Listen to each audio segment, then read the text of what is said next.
யூதர்கள் கிறிஸ்தவர்களை தவிர வேறு யாரும் சுவனபதியில் நுழையவே மாட்டார்கள் என்று அவர்கள் கூறுகிறார்கள்.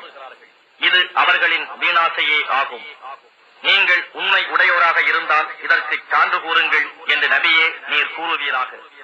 அப்படி அல்ல. எவன் ஒருவன் தன்னை அல்லாஹுவுக்கு முழுமையாக அர்ப்பணம் செய்து இன்னும் நற்கர்மங்களை செய்கிறானோ அவனுடைய நற்கூலி இறைவனிடம் உண்டு. இத்தகையோருக்கு அச்சமில்லை, அவர்கள் துக்கப்படவும் மாட்டார்கள்.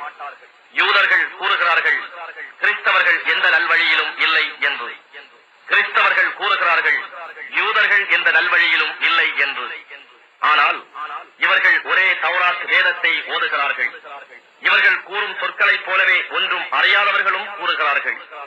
இறுதி தீர்ப்பு நாளில் அல்லாஹ் இவர்கள் தர்க்கித்து மாறுபட்டுக் கொண்டிருக்கும் விஷயத்தில் தீர்ப்பளிப்பார். இன்னும் அல்லாஹ் உடைய மஸ்ஜிதுகளில் அல்லாஹுவின் பெயரை சொல்லி துதிப்பதை தடுத்து அவற்றை பாழாக்க முயல்பவனை விட பெரிய கொடுமைக்காரன் யார் இருக்க முடியும்?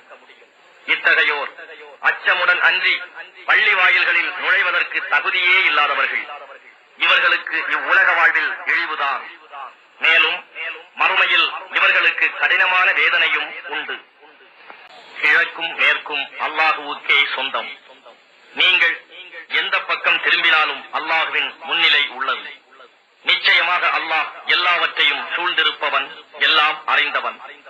இன்னும் கூறுகிறார்கள் அல்லாஹ் ஒரு குமாரனை பெற்றிருக்கிறான் என்று. அப்படி அல்ல.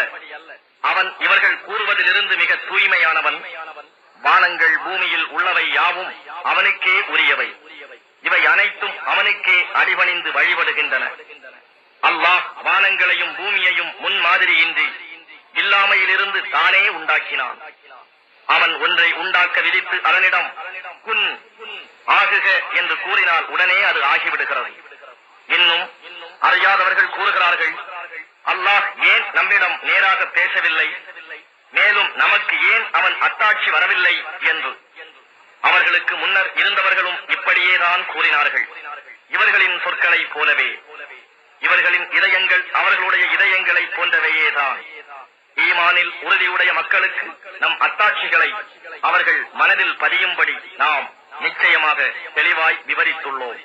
நபியே, நாம் உண்மையுடன் நல்லடியாருக்கு நன்மாராயம் கூறுபவராகவும் தீயோருக்கு அச்சமூட்டி எச்சரிக்கை செய்பவராகவுமே அனுப்பியுள்ளோம். நரகவாதிகளை பற்றி நீர் வினவப்பட மாட்டீர். நபியே, யூதர்களும் கிறிஸ்தவர்களும் அவர்கள் வழியை நீர் பின்பற்றாத வரையிலும் உம்மை பற்றி திருப்தி அடைய மாட்டார்கள்.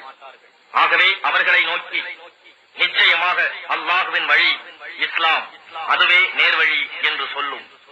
அன்றி ஞானம் உம்மை வந்தடைந்த பின்னரும் அவர்களுடைய இச்சைகளை பின்பற்றுவீரேயானால் அல்லாஹ்விடம் இருந்து உம்மை காப்பாற்றுபவனும் உமக்கு உதவி செய்பவனும் இல்லை.